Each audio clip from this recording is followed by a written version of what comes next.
guys, what's up and welcome back to my channel. My name is Reiley. If you're new here, I am a licensed cosmetologist in the state of California. If you don't follow me on Instagram already, I'm gonna have that right down there. Follow me on Instagram to keep up with me on all things hair and also to participate in the next Instagram Q&A. So I usually do these videos when I don't have any other video requests or if I run out of ideas, which sometimes happens. Coming up are gonna be salon videos, so just bear with me and we will get back on track. I feel like we really connect on these Q&As, and then also it gives me time to kind of give my input even when sometimes I shouldn't.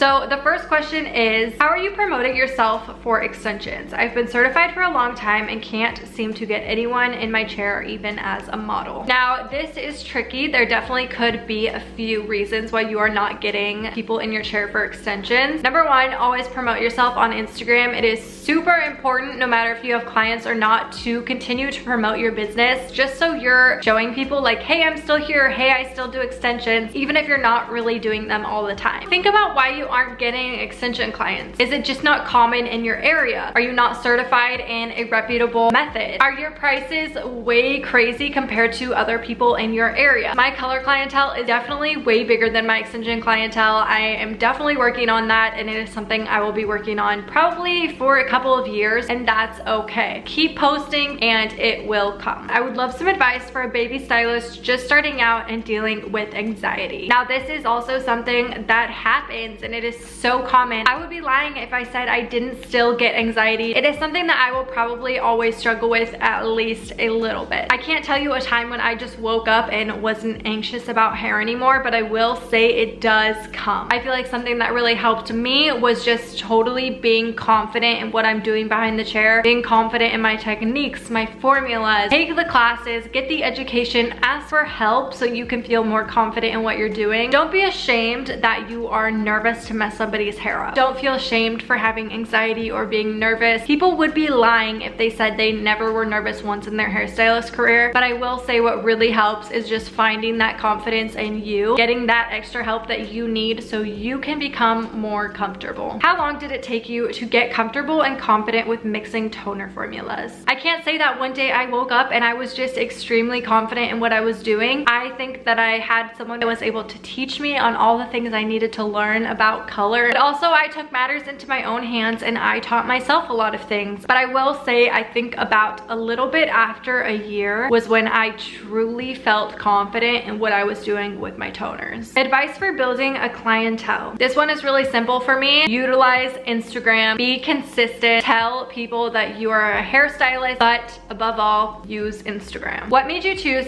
to not accept Venmo? I recently posted that I am no longer accepting Venmo. I kind of touched on this in my last video, but honestly, the main thing was I just did not think that Venmo was professional enough for me. I want to be considered a real and legit business because that's what I am. I just felt like Venmo was like a way you paid your friends for like your coffee. I want to buy a house one day. I want to do big things one day, and I feel like pulling up my Venmo statements just isn't the way to do it. It's totally personal preference. No shade to people who do and no shade to people who don't. It's extremely convenient. I totally understand why people do, but it just wasn't for me. Oh, I did want to add also that I have always claimed my Venmo on my taxes. That was never the issue. Not my thing. It's not my thing. That's all. Ways to gain clients other than social media. This one is tricky because social media is everything. I don't know what our generation would do without social media. And to be completely honest, social media built my business. I owe everything in my business to my social media and the hard work that I've put into it. Social media is one of the things I love most about my job. I do understand that social media takes up a lot of life. There's more to life than social media, so building a clientele outside of social media is also important. I would say number one, word of mouth. Getting it out there that you are a hairstylist, because if someone loves their hair, they're gonna go tell their friend, and then they're gonna go tell their friend. I can't tell you how many times I will do one person's hair and get like 10 clients from it. Word of mouth, honestly, a very powerful thing. What are some things involving hair that you want to get better at? If you know me, you know I am a go-getter. I am always trying to improve myself for good reason. This is my business, and honestly, I just love what I do. Number one, I just got certified in IBE. If you don't know, that is invisible bead extensions. IBE has taken over the extension game. It has been absolutely life-changing. So I really